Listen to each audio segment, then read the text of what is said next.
Olá, tudo bem? Para essa questão, eu vou mostrar bem passo a passo e quais ideias você precisa ter para conseguir resolver ela, tudo bem? A primeira coisa é o seguinte: você precisa fazer a lei de Snell-Descartes. Por quê? Vamos entender o que vai acontecer aqui. A gente tem um ângulo de 45 graus incidindo. Esse ângulo vai refratar aqui e vai formar um ângulo beta. Quando ele refratar, ele vai continuar a se propagar de forma que ele atinja aqui a parede vertical desse cubo, tudo bem? Quando ele atinge a parede vertical desse cubo, nós queremos que o ângulo que exista aqui seja um ângulo mínimo para que aconteça a refração total, que seja o ângulo limite. E o raio de luz venha para cá, tudo bem? Nós queremos que aconteça isso. Então, nós precisamos achar formas de entender o que acontece para a gente achar esse valor aqui da razão através do ângulo limite. Por quê?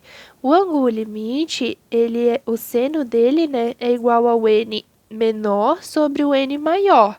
No caso, é o índice de refração do meio para onde o raio deveria ir, sobre o índice de refração do meio onde o raio está se propagando, né? Já que toda reflexão total precisa ser de um meio mais refringente para um meio menos refringente.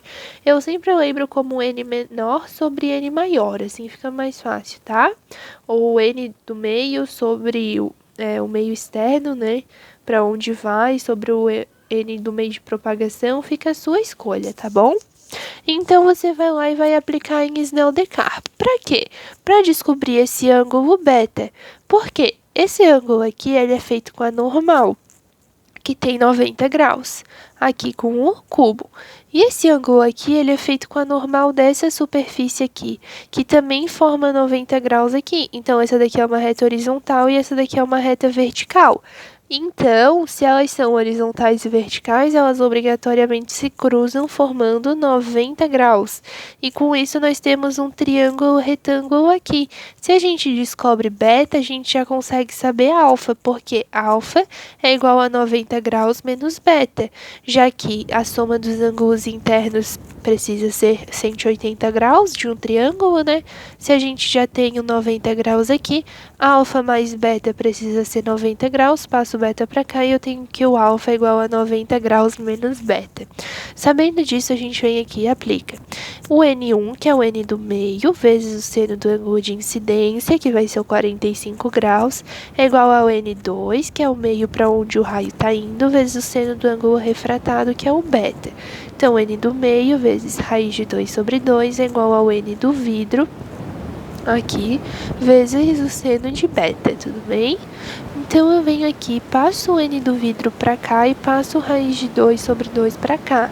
O 2 passa multiplicando e o raiz de 2 passa dividindo. N do meio sobre N do vidro é igual a 2 sobre raiz de 2. Quando você racionaliza, multiplicando por raiz de 2 embaixo e em cima, fica raiz de 2 vezes seno de beta, tudo bem? Então, a gente tem que a razão entre o índice de refração do meio e do vidro é igual a raiz de 2 vezes seno de beta. Além disso, nós sabemos que o seno do ângulo limite é igual ao N do meio sobre o N do vidro, que é a mesma coisa que a gente tem aqui. Então, eu simplesmente posso vir aqui e afirmar que o seno do ângulo limite, que é o seno de alfa, é igual a 2 vezes o seno de beta. Então, seno de alfa, aqui ó, eu não escrevi, mas eu escrevi agora. Seno de alfa, aqui que é o seno do ângulo limite, é igual a raiz de 2 vezes o seno de beta, tudo bem? Agora nós precisamos lembrar lá do ciclo trigonométrico de uma propriedade dos ângulos complementares. Os ângulos são complementares quando eles formam 90 graus, ou seja, a soma dos dois ângulos forma 90 graus, tudo bem?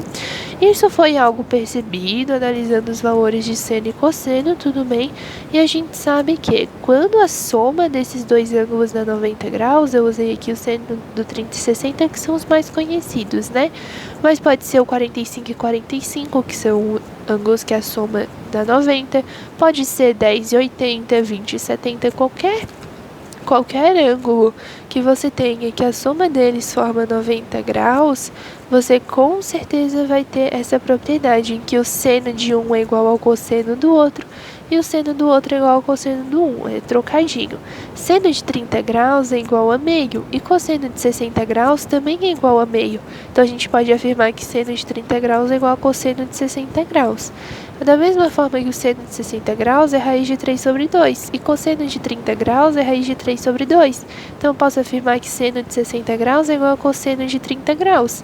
Da mesma forma que seno de 45 graus é igual a cosseno de 45 graus. Existe essa relação também. Então, quando os ângulos são complementares, a soma deles é 90, o seno de um é igual ao cosseno do outro, tá bom? Então a gente vem aqui e aplica. Se alfa e beta são complementares, né? Alfa mais beta forma 90 graus, então o seno de alfa é igual ao cosseno de beta e o seno de beta é igual ao cosseno de alfa. Eu tenho aqui o seno de alfa e o seno de beta, mas eu quero passar tudo para beta, porque eu quero descobrir aqui o valor. Então eu venho e faço seno de alfa igual a cosseno de beta. Cosseno de beta igual a raiz de 2 vezes seno de beta. Aqui é a sacada que mais vai demorar para tu ter, tá? Eu vou te dar uma diquinha já, que daí vai ficar mais fácil de tu ver nas outras questões, mas nessa questão aqui, na própria resolução da questão, resolução oficial fala resolvendo a equação como se fosse algo muito fácil, mas não é. Quando a gente tem assim, ó, de um lado o cosseno e do outro seno, que não tem mais nenhuma soma nem nada, uma ótima alternativa é você elevar os dois lados ao quadrado. Por quê? Porque assim você consegue relacionar com a equação fundamental da trigonometria. Veja só. Eu peguei esses dois lados aqui e eu elevei ao quadrado. Ficou cosseno ao quadrado de beta, né? Cosseno de beta ao quadrado fica cosseno ao quadrado de beta. É igual a raiz de 2 ao quadrado, fica 2, vezes seno ao quadrado de beta, que é seno de beta vezes seno de beta. Aí você lembra a relação fundamental da trigonometria? Ela nos diz que seno ao quadrado do ângulo mais cosseno ao quadrado do ângulo é igual a 1.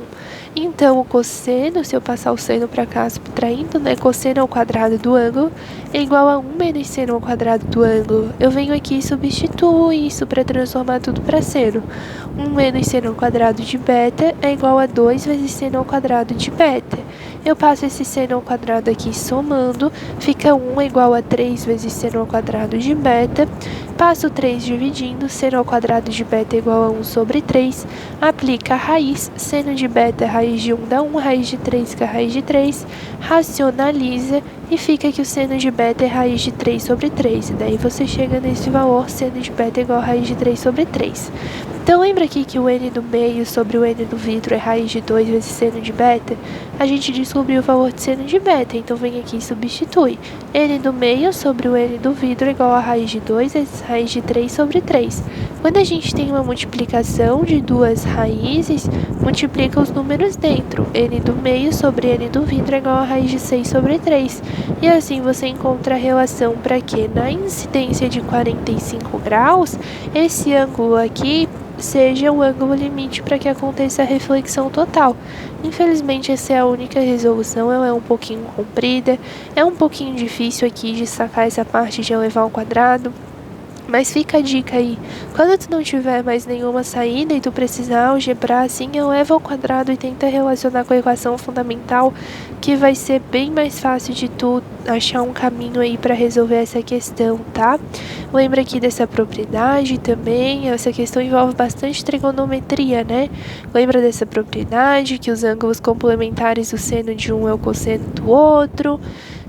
E aqui é só ir substituindo de resto, tá? Essa daqui é a formulazinha do seno do ângulo limite, que a gente já estuda na reflexão total, tá? E essa daqui é a fórmula de Snell-Descartes, relação de Snell-Descartes, que é o N1 vezes seno de I igual a N2 vezes seno de R, tudo bem?